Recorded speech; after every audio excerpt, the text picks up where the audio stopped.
Hi everyone, we're going to read chapter 6, opening night of The Secret Seven, Mystery of the Theatre Ghost. The next day, the Secret Seven were all excited about the grand opening. As they cycled to the theatre that afternoon, Peter reminded everyone to stay alert and keep an eye out for anything unusual. Even though last night's rehearsal had gone smoothly, he was still suspicious. But as soon as they arrived, the seven were kept busy.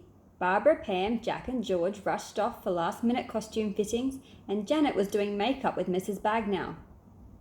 Peter had decided to help Colin backstage with the props, so he and Colin were running through their instructions with the stagehands.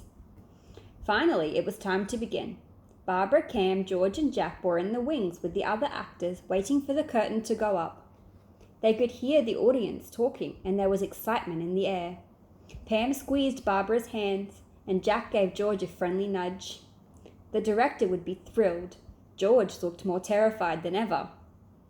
The curtains opened, revealing the actors in place, ready to start. But just as the actor playing Daddy Bear started saying his first line, the curtains immediately closed again. The audience laughed, especially when one of the three bears got stuck on the wrong side of the curtain and had to crawl underneath to get back. "Get that curtain up," hissed the director from backstage. "We're trying," said Daniela, as she and the other stagehand, Taj, tugged at the ropes. "There's something wrong with it." Eventually, Daniela and Taj managed to get the curtain to go up and stay up, and the play began. After a while, everyone started to relax. Things were going smoothly, and the children could focus on the action on stage. "This play's weird," said Jack. "Why is Little Red Riding Hood dancing with the gingerbread man?" Barbara sighed. "Pay attention, Jack," she said. "Little Red Riding Hood just saved the gingerbread men from being eaten by the wolf, and now they're off to a dinner party at the Three Bears' house." Jack shook his head. This play didn't make any sense to him. "Is anyone else feeling really nervous?" Pam asked. But no one got a chance to answer because all of a sudden there was a loud screeching sound and everyone's hands went flying up to their ears. "Is that the fire alarm?" cried George. Barbara shook her head and pointed to a large speaker. Just then, Taj came running past and pulled on a wire near their feet. The noise stopped. "What on earth was that?" hissed the director. "I'm sorry," said Taj. "There's a problem with the speaker system. I'll fix it." The director looked like he was going to scream, but he didn't. Instead, he walked out on stage. "Ladies and gentlemen," he said calmly, "we are experiencing some slight technical difficulties. The play will commence in just a few moments. Please accept our apologies." The children watched as Taj fiddled with the speaker system. "Someone's been tampering with this," he said. "The power cords are all plugged into the wrong sockets."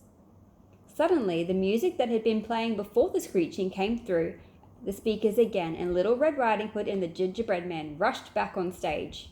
"Can you please get a handle on things?" said the director to Taj. "Where's Daniela?"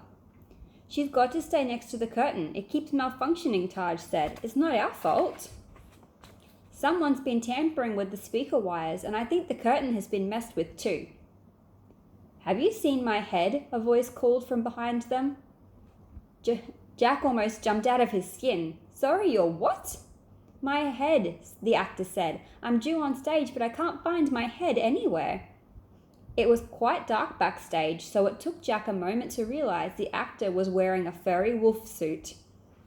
"Where did you last see it?" asked Pam.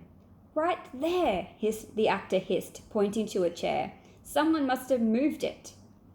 Just then, Finola began talking about the wolf on stage. "I wonder where that silly old wolf is," she said. "What am I going to do?" hissed the wolf. "I can't go on there without my head." "Oh, wolf!" called Finola, a bit angrily from the stage. The audience laughed. They'd realized that this wasn't part of the play, and that the wolf was supposed to be on stage by now.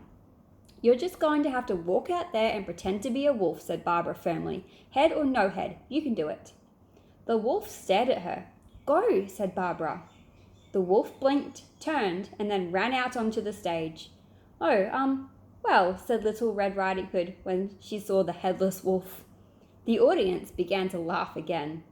"Well, at least the audience are enjoying themselves," said Jack as he pulled a scone filled with jam and cream out of his pocket. "Where did you get that from?" I thought they were all eaten yesterday, said Pam. I was too full after my mid-afternoon snack to eat more than a couple, said Jack, so I stuffed a few in my pockets. Should have enough to keep me going for a while.